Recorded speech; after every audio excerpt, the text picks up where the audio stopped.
Good morning, good morning. Today is June 15, 2025. It's Father's Day. Happy Father's Day sa lahat ng ama, dada, tatay, and dad. So, ngayon magandang weather dito sa amin. Look at the sky. It's blue and clear. Ngayon ay pupunta pala ako ng shop. Kukuha ng newspaper. So, ganito yung pag-Sunday. Ay, gato na. Galing na ako ngayon ng shop. Na-mute yung aking video kaya hindi ako nakachika-chika. Voice over na lang ito ngayon. So, ayan. Isa lang newspaper na binili ko kasi yan lang ang kailangan. Isa lang. Pag weekend, isa lang talaga.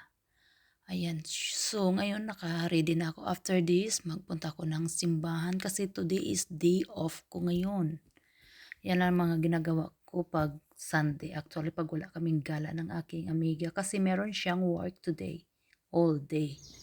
So, ako naman pauwi na ako. Tingnan nyo yung aking hair. O, diba? Para wala lang siyang gel. Ganon.